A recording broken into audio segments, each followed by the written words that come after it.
Hello, friends. Probably, almost each of us has tried various fast food dishes at least a couple of times in life. Some discovered this cuisine through delicious French fries, others through a juicy cheeseburger, and some through a succulent hamburger and tender wings. Of course, the main advantage of all these dishes is the speed of their preparation and consumption. Well, and of course, their affordability. But few know that the fast food industry emerged a whole century ago in America. It was there that the first White Castle company was opened, selling quite unusual burgers for just 5 cents at that time. It's worth mentioning that the affordability and appealing presentation were what attracted customers. Gradually, the company grew and developed, introducing numerous new dishes each year. However, everything changed when the first competitors, McDonald's, appeared. We will explore the history of this restaurant chain in our upcoming videos on this channel. Today, let's talk about another equally famous giant in the fast food industry. And, as you've probably guessed from the title, it's KFC.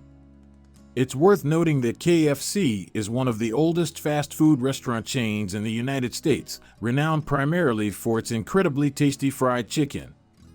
And believe me, the story of its creation is no less remarkable, as its founder, Colonel Harland Sanders, became a millionaire only at the age of 70. Amazing, isn't it? Fate was not always kind to him, and sometimes threw significant obstacles his way. However, no matter how difficult it was, Sanders always stood tall and marched towards his goal. But let's take it step by step. Harland Sanders was born on September 9, 1890, in the state of Indiana. Unfortunately, when he was just 5 years old, his father passed away, forcing his mother to take on multiple jobs to support the family of 4. At the age of 5, Sanders had to become a nanny and take care of his 2 younger siblings in his mother's absence. By the age of 6, he had already learned to cook, proving to the world that he was an independent and mature individual. Despite the challenging family situation after his father's death, young Harland's life took an unexpected turn. He was expelled from school in 1902 in the 7th grade because he did not want to stay at home. After his mother remarried, he had to leave home because his stepfather often beat him.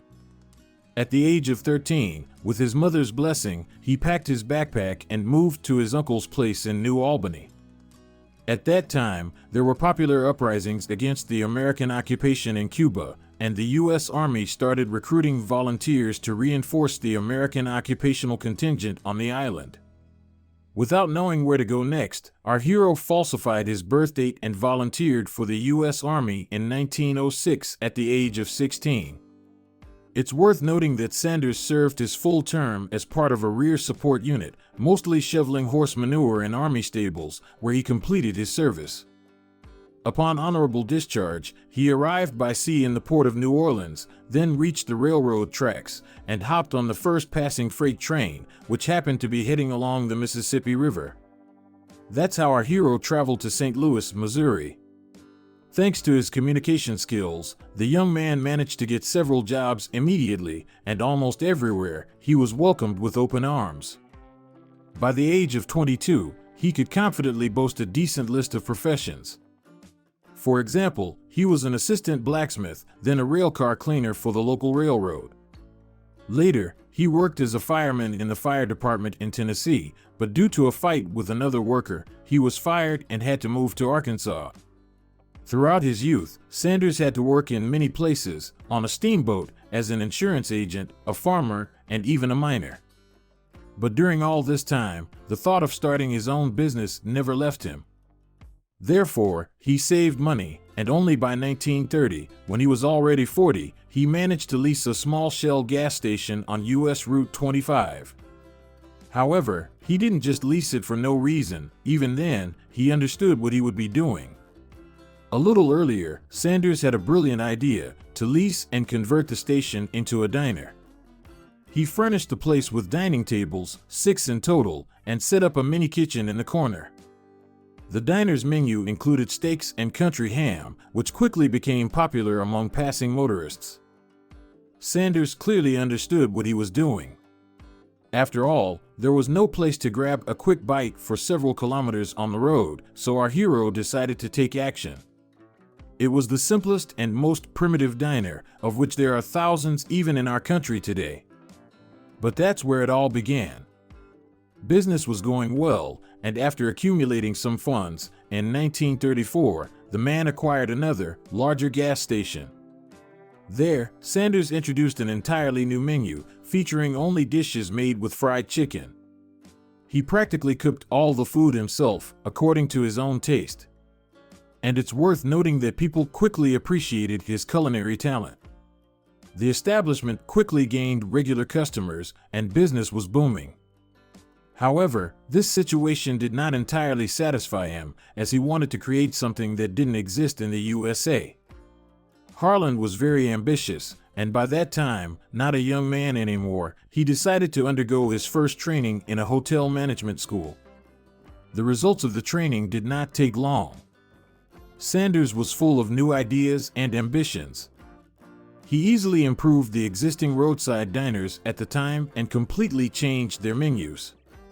And it should be said that it was such a winning decision that, literally, within a week, rumors of the most delicious chicken from Kentucky spread to several states. The line at Sanders' Diner reached several kilometers. Amazing, isn't it? In 1936, the man received his first honorary title of colonel from Kentucky from Governor Ruby Laffoon, who frequently visited Sanders. To commemorate this, the entrepreneur expanded the diner to 142 seats within a couple of weeks, making it the most popular place in the entire county. In the same year, the entrepreneur bought one of the roadside motels, naming it Sanders Court and Cafe. We often wonder, why is everything so tasty in KFC? But we don't think about how a particular dish is prepared. Initially, most dishes in Sanders' Diner were cooked on a regular iron skillet. Usually, such cooking took at least 35 minutes. Of course, this did not suit the entrepreneur, as he worked for both speed and quality.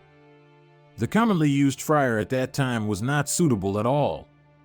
Sanders was convinced that his chicken would become dry and tough in the fryer, and a solution was found. In 1939, he decided to use pressure cookers to prepare chicken. Yes, initially, they were intended for cooking vegetables, but this detail did not bother Sanders at all. The new cooking method significantly reduced the cooking time and did not spoil the taste properties of his dish. After all, in each of them, the entrepreneur used his famous blend of 11 herbs. And even now, it is not known what exactly is in its composition. But Sanders himself revealed only two components, oddly enough, salt and pepper, stating that all other ingredients are on every housewife's shelf.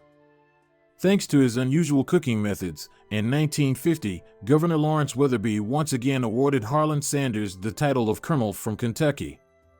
After that, the man seriously thought about his image. It was at this moment that Sanders began appearing in public in a white suit with a tie around his neck, grew a goatee, and started introducing himself as Colonel. Initially, this image was perceived by others as a joke, but after some time, Sanders' style began to be taken seriously, and many even began to imitate him. He did not wear anything else in public places for the last 20 years of his life, alternating between a warm wool suit in winter and a light cotton one in summer. As Sanders' career developed, he became active in social life and joined the Rotary Club. He was also a Freemason and a member of the Shriners, a charitable Paramasonic organization. And everything would have been fine. By that time, Harland had earned quite a bit of money. But at the same time, he was still a local player in his market. Just a man with two establishments. And, perhaps, friends, we would never have heard about this man, but one day everything changed.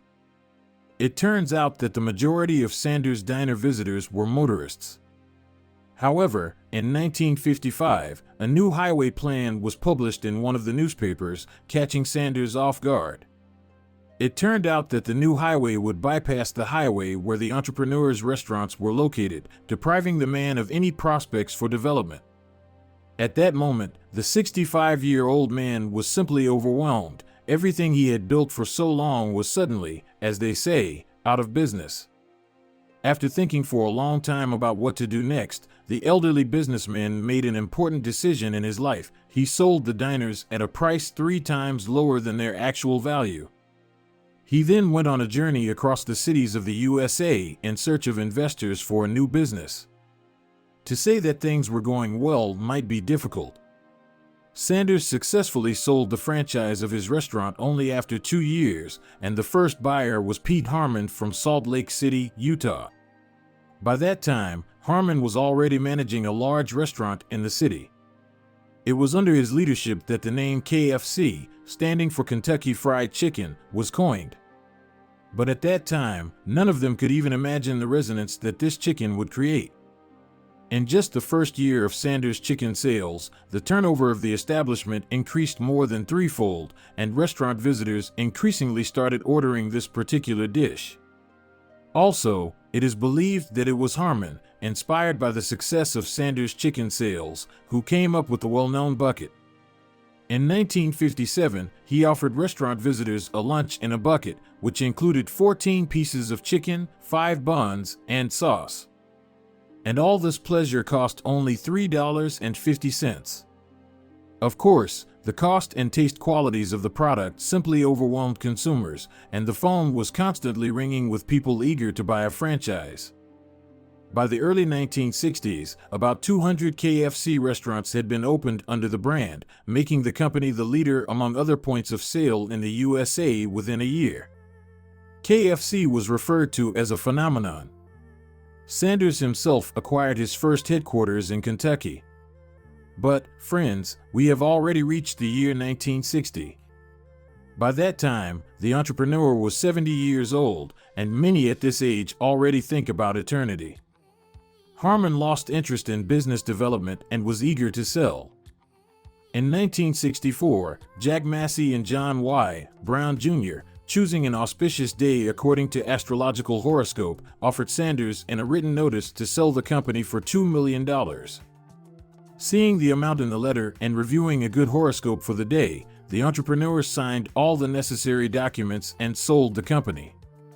According to the agreement, Sanders was not only paid $2 million, but was also assigned the role of quality control for the products, and a pension was provided for him until the end of his life. It's also worth noting that Sanders sold KFC Corporation, but the deal did not include the Canadian restaurants. In 1965, Harland moved to Ontario to oversee his Canadian franchises and continued to collect new ones. But this was no longer the active phase. All that was needed from Sanders was just his consent, since restaurant entrepreneurs were queuing up to him. In the same year, the opening of a KFC restaurant took place in Preston, United Kingdom. Even in retirement, the Colonel was not idle. In 1970, at the age of 80, he played himself in the comedy Finky, and in 1973, he sued Hugh Blaine Corporation, KFC's parent company, for the improper use of his image in promoting products he did not develop. But the pinnacle of his activity was the year 1976, when Harland himself was 86 years old. As a result of independent research, Sanders was recognized as the second most famous person in the world. As for the company's main direction, it was in the hands of Massey and Brown. The new leaders developed a new concept for the network. The first, and it's worth mentioning, successful innovation was the drive-through service model. The interiors of all restaurants were changed, leaving only white and red colors in the design, and only chicken dishes remained on the menu. Of course, Sanders did not approve of some changes in the company. He was even furious when the new management decided to move the headquarters to Tennessee. He also did not share the new franchising policy of the company. The situation became so heated that Sanders informed the Washington Post about his dissatisfaction. In the end, most of the company's executives convinced Sanders that the new management policy was more effective, providing financial documents for several quarters as evidence. The entrepreneur was able to retain shares worth $1.5 million, but no longer actively participated or almost did not participate in the company's work. After all, the history of KFC is famous for a huge number of scandals and legal disputes. By the end of the 1960s, the total number of KFC restaurants had exceeded 850, and the company became the sixth largest player in the U.S. by sales volume. In 1970, Sanders stepped down from the position of company head, and Brown took over. Under his leadership, KFC opened another 2,000 outlets and expanded its presence to 48 countries. However, Brown was not particularly interested in promoting fast food eateries, and for the first time in its history, the company experienced a crisis that lasted about 6 months. The business, once too large for Sanders, eventually became unmanageable for Brown. In July 1971, he sold it to the Hoobline Corporation for $285 million. Sanders re-entered the fray at this point. It turned out that he didn't like the new management's policies. The signature chicken was no longer being sold, and the new dishes were priced so high that restaurant attendance dropped significantly. He once again turned to the media, criticizing the quality of the food. "Oh Lord, this sauce is awful. They buy thousands of gallons of tap water for 15 or 20 cents and mix it with flour and starch, ending up with pure wallpaper paste. And one more thing. This new crispy recipe is nothing more than a damn fried dough ball stuck to the chicken." Due to this review, Sanders was sued for defamation. In turn, he attempted to sue Hoobline for $122 million and demanded compensation for the inappropriate use of his image in KFC advertising. The situation was resolved out of court, and Sanders received $1 million as an apology. In 1977, the new owners of the company reconciled with Sanders, allowing him to make changes to the management. Unfortunately, 3 years later, Colonel Sanders passed away. By that time, his brainchild was managing 6,000 outlets in 48 countries. In the same year, a decision was made to use Sanders' image in KFC product advertising as a tribute to the founder. Sanders died in Louisville, Kentucky, from pneumonia on December 16, 1980, at the age of 90. However, he had been suffering from acute leukemia, diagnosed in June of the same year. Sanders was buried in the Cave Hill Cemetery in his famous white suit with a thin black tie. After the founder's death, the company continued to grow, opening new fast food outlets. In 1986, KFC was acquired by PepsiCo, and a few years later, management passed into the hands of John Kramer. He restructured almost the entire KFC network, investing $50 million in renovations. He also proposed combining the cash register with the kitchen and order pickup window. In the early 1990s, the company underwent a rigorous rebranding. New successful dishes were added to the menu, including spicy wings, chicken popcorn, and a spicy chicken filet burger. In 1994, after another struggle for the top spot, the company came under the control of Roger Enrico and David Novak. Thanks to Novak, new dishes were added to the menu, with chicken tenders and breading becoming the most popular.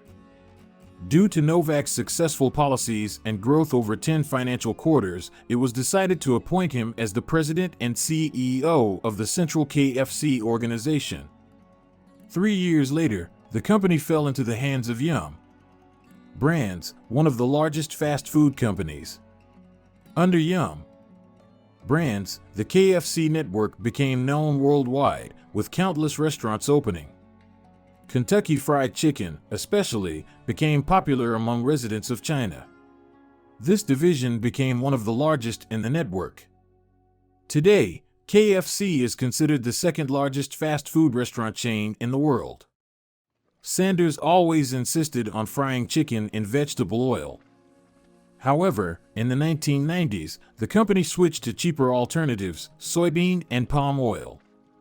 One can only imagine how Sanders would have reacted to all these modern innovations. Unfortunately, we will never know. The original recipe of Harland Sanders, consisting of 11 herbs and spices, is considered one of the most famous trade secrets in the food industry. The recipe was not patented, as the expiration of the patent would reveal the culinary secret. Commercial secrecy allows the preservation of the recipe as intellectual property indefinitely. A copy of the recipe with Sanders' autograph is kept in a safe at the company's headquarters, along with 11 bottles containing the specified herbs and spices. To safeguard the recipe, the company divides the production of ingredients into several stages, and multiple laboratories, labeled as confidential, are involved in their production. As for the logo, the company's first logo appeared in 1952. It featured the inscription Kentucky Fried Chicken and an image of the Colonel. The logo depicting the KFC abbreviation was created by a New York firm and was first introduced in 1991. In this version, the Colonel's face was depicted not in brown but in blue tones. The Lander Company updated the logo in 1997, creating a new image of the Colonel with finer lines, making it look more realistic. In 2006, the logo was reinterpreted by the Tesser firm from San Francisco. The Colonel's white suit was changed to an apron, and the colors and overall appearance became more defined. According to Greg Dedrick, the president of KFC in the USA, the change communicates to consumers the reality of Colonel Sanders and the fact that he was a simple chef. Currently, the company has around 30,000 employees, and profits are growing every year. However, despite the apparent success, the company faces significant challenges with Greenpeace. Additionally, the number of people worldwide who prefer fried food is decreasing annually. People are becoming more conscious of their health and diet, and as a result, they are less inclined to visit food courts where they can purchase items from KFC. Moreover, the iconic Colonel Sanders on the logo is not well known to a significant portion of the younger generation. Nevertheless, KFC is the second largest fast food chain in the world after McDonald's, with an annual revenue exceeding $30 billion. The crucial takeaway from this story is the understanding that all big things start small. It begins with ordinary people, just like you and me. This story proves once again that it's never too late to start, as Harland Sanders opened his roadside diner with 6 homemade tables in the corner at the age of 40. By the age of 50, he was still an unknown entrepreneur, and now his name is known worldwide. Friends, how do you personally feel about fast food and KFC in general? How often do you visit such places? Be sure to share your comments. Well, for today, that's all. I hope you enjoyed the video.